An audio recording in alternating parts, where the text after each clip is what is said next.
And we are back right here on 8.7 KIGC, The Kitchen. And we are here with the Quantum Quadcast, and we are now starting our in-depth review of Edge of Tomorrow. Nick, you have a synopsis for us for this film. Would you just like to ring that right out for us? Yeah, this comes from the IMDb webpage. It says, an officer finds himself caught in a time loop in a war with an alien race. His skills increase as he faces the same brutal combat scenarios, and his union with a special forces warrior gets him closer and closer to defeating the enemy. So that's kind of a sum up of what the movie's about, and let's jump right in and do a quick around the room roll call. What does everybody think? John, start us off. Just initial thoughts. I liked the film. I thought it was a fun ride. Definitely fast paced, but it was a fun ride. Good. Eddie. Liked it. Good mix of action and comedy. Awesome. Jake? I would give it a B. B, okay. Yeah, so like 80%? I'd say like 85. It was 85, closer okay. to an A than a B, but it's really not that hard to wow me in a movie theater. So but at home, I guess we'll just watch it again. Well, that was a nice backhanded comment, wasn't it? Yeah. I thought the movie was fantastic. So we finally hit one on this show that I actually really liked. Wow, really? So, yeah, well, I mean... Everybody mark it on your calendars because it won't happen again. Is it a stretch? My favorite film of all time is Aliens. This movie had aliens in it. It had space marines. It had future tech. And it had Tom Cruise. Bill Paxton. Oh, not Tom. Yeah.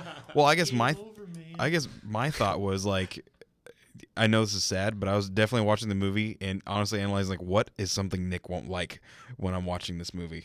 And, did you find anything? Maybe a couple, and that's what I'm actually going to talk about. All but right, I guess I'll start off. Let's talk about the humongous unnecessary sword in each scene of that movie when she's trying to destroy these mimics. I honestly was kind of thrown back by it because I guess number one, I'm thinking of a practical standpoint when it comes to war, especially with something that is wicked fast, and she tries to hack at it with this giant, really looks like a piece of iron. It doesn't look like it was working pretty good. Yeah, well, sure. Her Final Fantasy sword. Her Final Fantasy sword. Yeah, exactly. Jake, what do you think? I don't know. It kind of brings me back to the Pacific Rim days where, you see these weapons that are ineffective, like Knuckles. in Pacific Rim's case, they were using their bare hands to fight the aliens, and it's just like... And they had a sword in hiding the whole time? They had a sword hiding. Yeah. And an analogy for this would be like, why don't they just bring out a gun and shoot the things? Okay, well, I don't remember the sword more than one scene, so... Every time you saw it, it was Emily the same Blunt's scene over, and it was the same day, so it's not like she kept bringing the sword back to every single fight. But the action pose where she's sitting with the sword, on the side of the bus, and that's promotion though. That's what. Of course, they're gonna put somebody with a big sword. But the fact that like she still brought in the battle with her made me just like, really. And granted, I think now I'm thinking about it, I'm like, this is the dumbest thing I could be upset about because I actually love the movie. And, right. Well, no, I liked the sword. I thought it was pretty cool, and I thought it was actually a nod towards probably like a final, because it did look like Final Fantasy is the first thing I thought of when I saw it. That was something I was going to talk about, and how things I did love about it, which were how it kind of, I never read the manga, which is just to start off. Actually, this film is based off a Japanese graphic novel. Am I right? Yes. With a way better title. Oh my gosh! All You Need Is Kill is the name of the graphic novel. Yes. Would have been I would have sold what I could to see the movie if that was the title of it, not Edge of Tomorrow. Okay. Yep. And I enjoyed it. I actually thought it was kind of cool how it looks like they put elements of what probably was in the graphic novel into this. So, like, my guess, a giant sword was probably used to kill these things, these like metal-looking aliens, and as well as some high-flying action, which also never was kind of hinted at when she was like fighting. They're in these huge Jungus like mech suits, and they're fighting. And then there's scenes where the main character, Emily Blunt's character, is flying in the air, killing these things with her sword. I'm like, really? Where did that come from? Where was that feature when I was playing with this thing? I don't remember the flying in the air scenes. You don't remember that? She jump across like those little craters in the ground. Yeah. They had robot suits on, man. I mean, that was. I thought that then was why the whole didn't point. the fat guy run out of the way of the airplane? Well, you still have gravity. It's not gravity. Well, you got a robot suit on. That's like okay. Maybe I'm missing the connect here on this one or I something. think I or am too. getting I a don't know what I'm talking disconnect. about. To me, I guess I never even noticed that because I just knew they had the robot suits on and it had already been set up that, I mean, they jump out of a plane to start with and just land on the beach and they're okay because they've got like a, what do you call that? A mech suit. Mech suit? No, it's an exoskeleton, yeah. Yeah, Okay, it's mech a suit exoskeleton. Iron Man Part 2. A mech suit would be a complete robotic suit shell that encases you, I think, wouldn't it? To get really nerdy here and split hairs over like the most meaningless point. So is Let's this move an on. episode? Let's jump into like favorite parts of the movie. Ooh. Eddie, what's your favorite part? I liked when they finally figured out that they needed to plan, plan for the days ahead, and they found that the one guy down in the bunker, the weird scientist guy, Yeah. and I liked when they were going through and making plans and Oh yeah, the in the movie they find somebody. He's kind of, I guess he's the plot device that explains. Yeah. I mean, because that part, that was one of the parts where it does kind of bog down, but they did it really quick. Right. And I thought it was kind of interesting, so it kept me going anyway. But there is like just a plain we're gonna have an information dump right now as fast Right. as possible. but But yeah, no, I did like that part too. I understand what you're of course saying. I liked the action too. So I really like the mimics, which are the aliens that invaded. I felt like I knew that the writers of this story wanted to say more, or they had like an idea of what these creatures were and like maybe their backstory and their origins, and they couldn't quite put that into the film. But Yeah. like they kind of had these like one-off like things that they'd say. Like just the name itself, mimics, kind of makes you wonder, why do they call them mimics? Well, Like, even with the guy that said "mimic this" on right, his shirt, mimic you know, this. like, Like, you didn't really well, see a lot of no, how I would you guess say? I hadn't thought about that. I was just thinking the mimic Mimicking. thing was because they knew that they were changing time or something like that. That they well, were that mimicking was their battle strategies. That was the Right. thing. No one knew that, But they also had one which is line I can't talk about that. So where not yet. Emily I won't Blunt's talk about it character is like they waited for the humans to attack them, which almost makes you think like, oh, maybe that's like their whole thing is they go to these planets and they wait for the humans or the whoever's inhabiting them to attack them, so they learn their strategy and they mimic it and like kind of. Maybe they were peaceful and we attacked first. huh? Exactly, There's a I whole don't other know. movie in here somewhere. but- There's just a lot of stuff that they didn't really show that I was okay that they didn't show it, but I was just really intrigued at the fact that they probably did spend hours just Yeah, thinking it's true. about There's how probably a cut scene somewhere. Yeah. Yeah, I like the creatures too. I thought they were actually one of the most original monster effects, kind of creature Yeah. effects that I've seen They were in a long time. I feel like from 2001 to about 2011, we saw the exact same creature in every creature effects movie for some reason. yes. Just kind of a generic, gross, slimy thing. And this was something new. I mean, I can't say that I haven't seen something similar to it, but it had there was an effect. Was it just me, or did they have an effect on? It was terrifying because like they move so fast, and I'm just like, how are you supposed to shoot these things? Yeah. And like, let alone the chick with the Emily that's why Blunt she who had has a the sword. sword. Yeah, thank you. With the sword, like Yeah, they're so- like moving so fast. I'd be like, I'd be dead in 3 seconds. Like, But I'd look luckily, at she had that sword that she could swing it out and pin them in one place. Very the sword. useful in a battle against mimics. Yes, forget it. All right, you know what? Well, what I was trying to say was like when you saw them, like you don't see them very much in the movie. They Right. move so quickly that you can hardly see them. But once in a while, you get a shot. It looked. I don't know if this was I saw it in 3D, so I don't know if this was just an effect of they're moving too fast for the 3D goggles. But did they look kind of like they were jumpy and jittery? Yes, that's the Yeah. whole Yeah. point of them. I wonder if that's like Like the film, like they'd put a digital effect on them that they were jumpy and like. Oh, like Did you anybody couldn't, else see that? Yeah, Yeah. yeah. I Did also everybody watched see it it in in 3D, so so did I. That's the only way I know could have seen exactly it. Well, see, what that you're talking could have about. been I a just thought that was 3D an thing. effect, like that the director had, or the visual effects. Me people too, but put. then I was thinking about it, and that's why James Cameron and Peter Jackson wanted to make their next movies in 48 frames per second because something to do with the 3D can't keep up with quick movement yeah. at 24 frames. So Yeah, it's pretty after a while, I was thinking about that's a really cool effect because I feel like I never got a good view of those creatures, but maybe it was just 3D. Yeah, it could have been just 3D. So I hope it was an effect because it was really cool. I'll say one thing, and then we should go into the spoiler zone. And Yeah. one thing I did like about it is just how it kind of stays with. I don't avidly watch anime, but I watch enough anime to like get the kind of premise and what the art style they go with. And I like how they kind of kept that, where you have the main character, the main male antagonist or protagonist, is this quirky guy that really doesn't know anything, do much, and he's like thrown into this situation. And then you have this like awesome, like, and she beautiful, like just boss female protagonist that is like pretty much the almost like the brawn of the entire thing. And it was cool seeing that dynamic and how they kind of brought that from like looking at like almost like an anime standpoint and bringing it in here. And also I think they probably did a lot of study of hopefully the source material, and I think animes in general, because those are a lot of things I've seen. And same thing with the quirkiness and like the humor that's in it. That was a lot of things I could tell. Like first thing that came to mind was like, I feel like I'm watching like a real life anime movie without like all the artsy fartsy stuff. Yeah, I could kind of I understand that. I guess I didn't think that while I was watching it, but now that you mention it, yeah, it does kind of have that feel. Yeah, and mainly just probably because it's from a manga, which is a graphic novel, Yeah. for a Japanese graphic novel. Which Jake, what do you think? I have one thing to say before we go to the spoiler zone. I really liked the action sequence on the beaches. It kind of reminded me of a sci-fi Saving Private Ryan. yes, it was fantastic. You know, it was like it really reminded me of I don't know, just watching like World War II movies, and I thought that was a nice nod.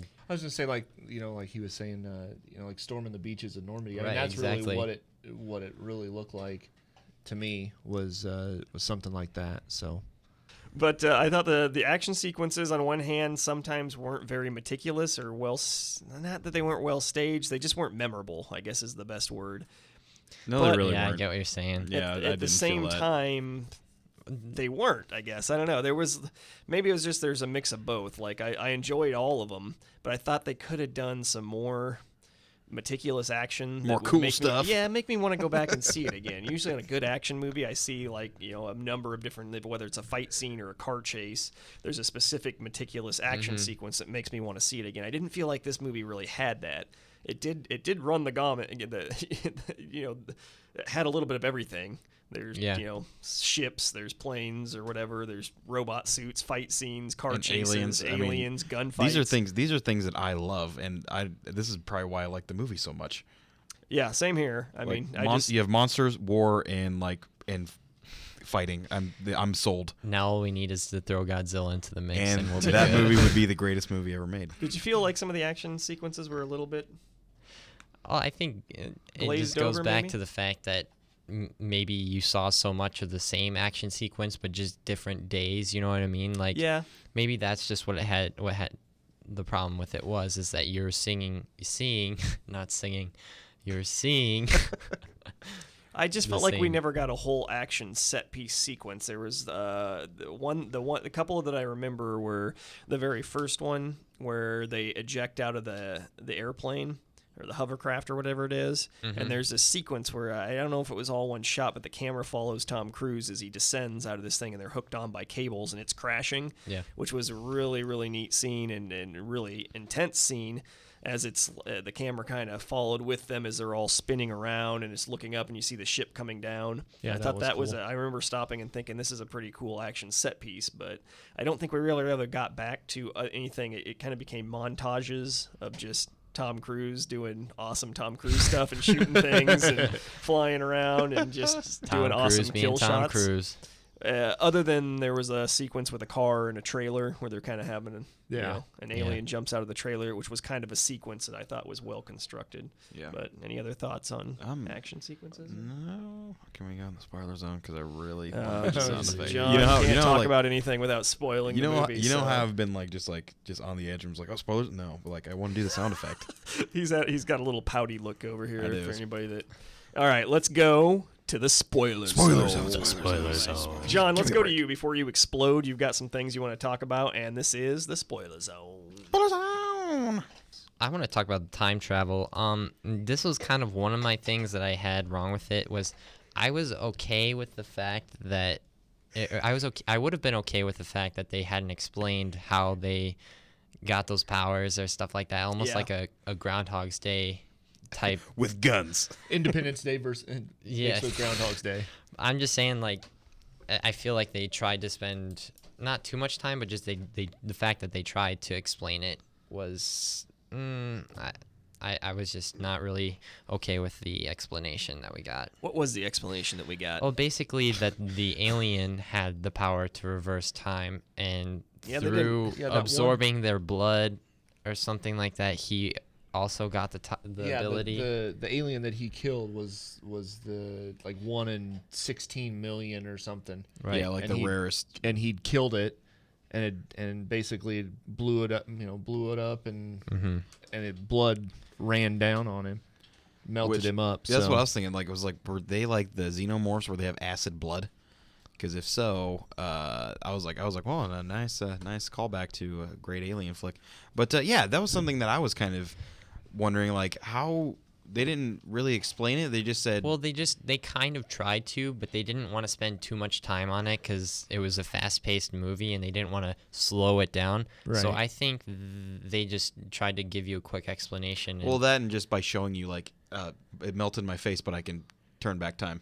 Personally, I'm glad they didn't explain it. This is kind of what I was hitting on a couple weeks ago on X-Men Days of Future Past, was like, don't even bother explaining your ridiculous time travel thing. You know what I mean? Happens. Yeah, I'm okay with that. Yeah, no, I know. I'm not trying to like dig on your point or anything. I'm just saying I like if you don't have a good idea for it, just skip over. Don't even try to explain it. I guess I'm thinking more of the physics. Yeah. Side of it, like what were the actual what's the scientific reasoning? Yeah, what's the scientific of how reasoning? they can turn back time? But you're talking more about how he gained the power, or just the time travel in general, like the fact that he can loop back days. Like if they just left it a blank slate and not explained it. Oh, you think they explained too much then?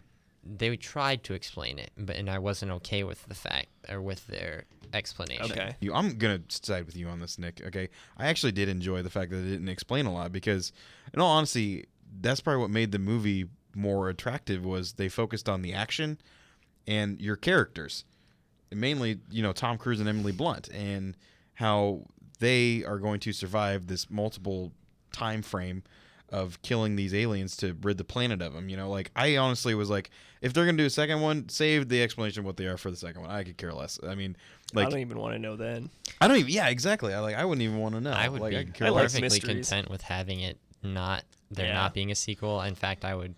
I'm pretty sure we're not going to get one now. I really would. Yeah, I don't think there's not a sequel to. I said that about manga. Pacific Rim, and well, let's go into one thing where I can kind of expand on why I wouldn't think they should do a sequel anyway. Because one thing they did great was I thought they used this Groundhog's Day trope, I guess, because I'm calling it the Groundhog's Day, which is another movie that uses a time loop. Right. They used this to maximum effect. I thought it never got old. Like, not once did I stop, and they were doing it constantly, where he would die and he would reset in time and start from the beginning again. You know what I mean? It never got old. They always found a funny, kind of quirky or new and exciting way to use it. Yeah, it was fantastic. All throughout the movie. So the first time he dies and comes back and starts going through the same situations again, I really kind of cringed because I'm like, oh God, how many times are we going to have to watch this sequence with Bill Paxton? I mean, Bill Paxton's great, but I don't want to have to watch the sequence. That's what I was kind of talking about earlier, that I was concerned that it would just get repetitive and old. And I don't think it did at all. I thought they were actually pretty clever in how they came up with new scenarios for him each time. And just, I mean, the biggest surprise for me was the humor. I think maybe that's the reason that maybe that's some of the bad marketing there was just in the preview, this did not look like I was going to be laughing the entire movie, and I laughed the entire movie. Well, this whole movie, like from the get-go, I remember the preview was like, everyone's going to die in 5 minutes on that beach. And I'm like, well, this is going to be a happy film. Right. And then like, but it is, right? But it is like, and seriously, even with the whole like first 5 minutes of the movie when he's talking to the general, I'm like, some of it was kind of funny, just how he's talking I've never been in battle. Like what? He's like, what? He's like, yeah, like I'm not that kind of guy. Sorry. Yeah, I thought there was good humor throughout, like dark humor too, kind of, where it's the guy laughing at him dying. The guy getting destroyed. And one of the best jokes, I guess, two of the sequences that stood out for me was the one where he's trying to time the roll underneath the oh my gosh. and he misses and gets run over. Dies and it starts over. Oh my gosh. And the other one was, and maybe this is just playing off of, maybe this is why Tom Cruise is so good in this movie, because it plays off of kind of his big, super action star persona, like but, status, yeah. Yeah, where he gets into the suit for the first time and gets knocked against the wall in the training center and just like demolishes him. His back's broken. You're just like Tom Cruise. This is not you. Normally, well, yeah. Normally he's like, oh, don't worry, I'll just like destroy everything in 5 seconds. I mean, how intense was the scene where he dies the first time and the creature melts his face off? Oh, I was like, it's Tom Cruise's face. I was like, off. I know. I thought it was pretty intense. Yeah, I was pretty shocked. I was like, holy monkeys! I mean, like, this is not a guy we usually see get dead, maimed, destroyed, and killed. And he died in Valkyrie, but it was with an all blast of glory, right? In an attempt to destroy like one of the most hated men in history. And and this one, he's just like, I was like, holy crap! Like he's melted. Yeah. So I think so the way that they did that and the way that they worked humor into the story, I guess that's probably more for the screenwriter. His name escapes me all of a sudden, but Christopher McQuarrie, who also did. Good thing IMDb is right up in front of you. Yeah, that's a good point. It was right in front of me. He did The Usual Suspects, and anybody see Jack Reacher was another good Tom Cruise one a couple years ago. I did not see that one. Huh. And Way of the Gun is actually one of my favorites of all time. So it kind of clicked with me when I stayed after to watch the credits to see who wrote this movie, and saw Christopher McQuarrie in there. But I think it's a real compliment to him that they were able to work this much humor and without it feeling forced. It just felt like part of the story. Like back to what that, like I also love seeing like Tom Cruise in an action film playing a role that he doesn't play normally. Like as in true. The guy that, like I was talking about before, how he's the quirky guy like that doesn't do anything. He's like the weakling, and he's especially and it shows it perfectly. And he can't work the suits at all. Yeah, Tom Cruise is kind of the classic movie star that, he's not really known for his nuanced performances or like becoming a different person. He's known as being Tom Cruise. Yep. As in like different movies. Exactly. As in like just give me a gun and I'll win. Like and I don't think that's bad because I think he's got a ton of screen presence. I've liked him since I was a kid, so yeah, exactly. I like seeing him on screen. So he's just comes from that old school of movie star where he usually plays that. But I thought in this movie he kind of did stretch that a bit. His last couple he has, I thought Jack Reacher, he kind of pushed the limits of that caricature that he plays. I don't know. What do you guys think about his performance in general? I'll say this about both him and Emily Blunt's performance. I'm going to change gears from action to love. So anyways, more sound effects. Sorry. I thought this was great because you don't actually ever see them show affection towards each other till Not like much, the end of the movie. Well, not even that. It was like it was like kind of the end. Yeah. But anyways, there are you definitely tell you can tell that there's that chemistry between them, and it's implied that they're eventually going to. Yeah, there's a lot of sexual tension there. Yeah.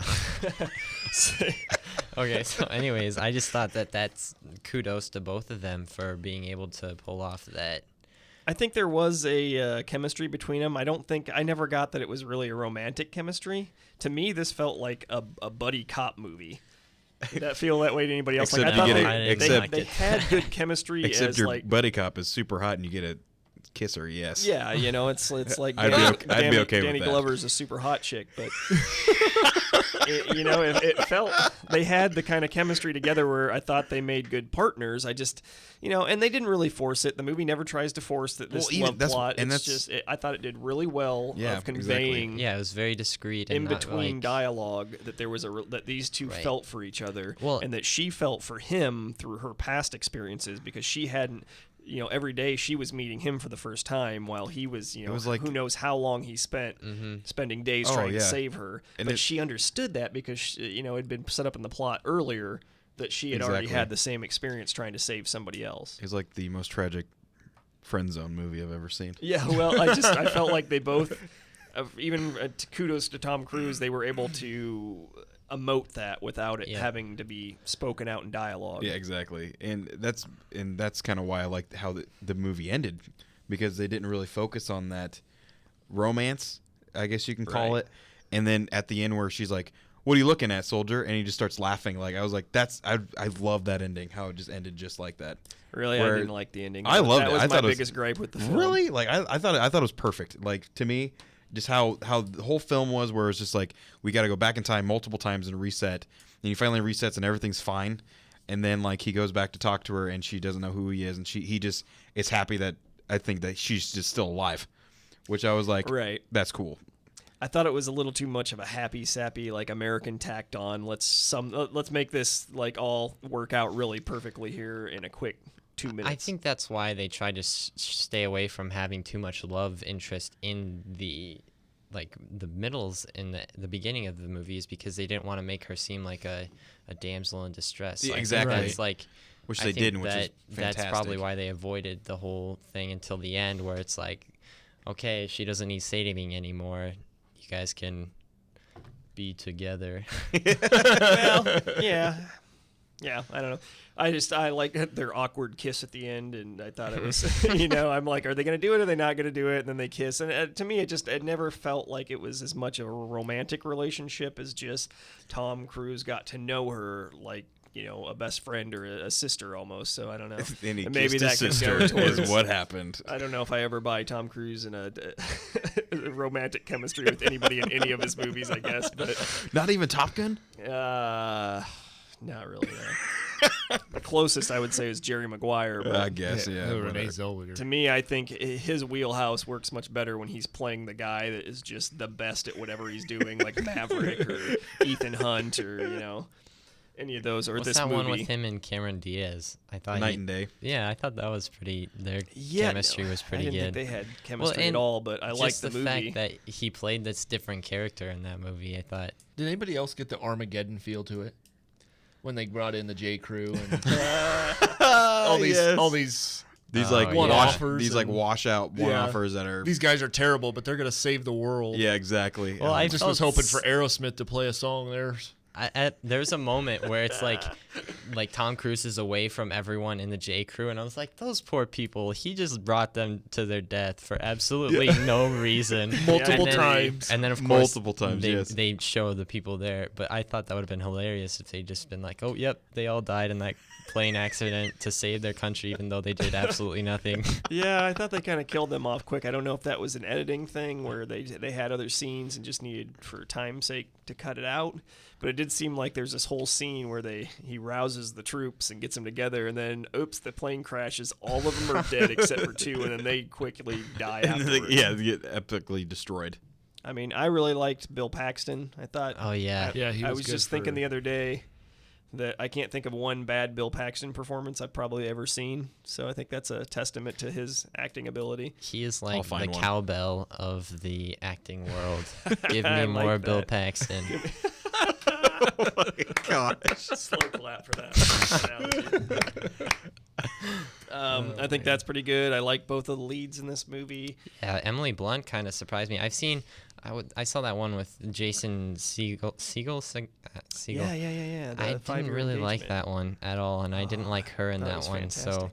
I was What kind about of Jumper? worried. Did you like her in Jumper? She's in Jumper. She's in Jumper. Isn't she in Jumper? I don't know. think so. Let's not anybody ever go back and watch that film to find out, though. What? Let's just get that straight. This whatever. podcast does not She might endorse have. Jumper. It was the same director as Jumper. I hate you guys. I can't win. Doug see a Lyman. movie- We could talk a little bit about Lyman. I guess. Anybody know him at all? I guess. No. beyond his Might film? as well not talk about him since we have no idea who this guy is. Are you guys serious right now? Who is Yes.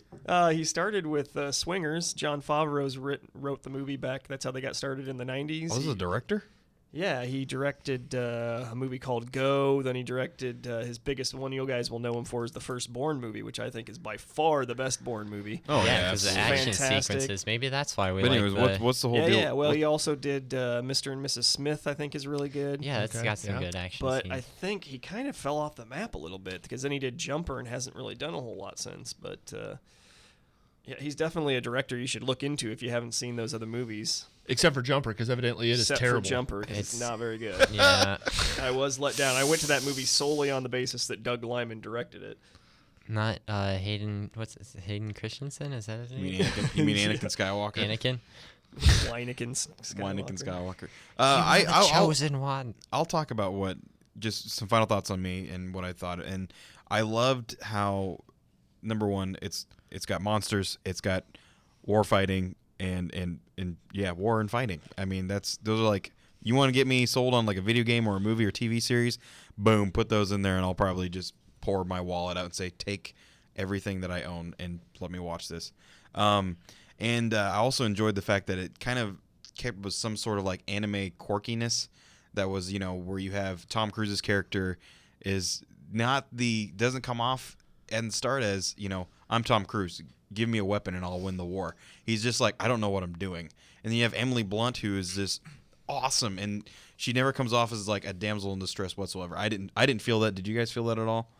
No, not at all. Yeah, not one moment. Well, a different kind of damsel in distress. I because guess. really he is trying to save her the whole movie. Yeah, but not so much where she's like completely helpless. Like Annoyingly. exactly. She's more like I gotta go save. she's she more definitely like, had her own storyline. She Yeah, did. She wasn't just there as eye candy or as Exactly. a foil for or Yeah. a reason for the good guy to fight. like and she win. had a gun and she just destroyed everything. I was like, that's cool, and a sword apparently. I do have to take it back. I did think the helicopter. That was the only annoyance. That was. for me. I can't win. I can't. I was gonna say that's the only time that I felt that she had that whole Damsel in save me distress. type, damsel in distress type situation. So I told you before.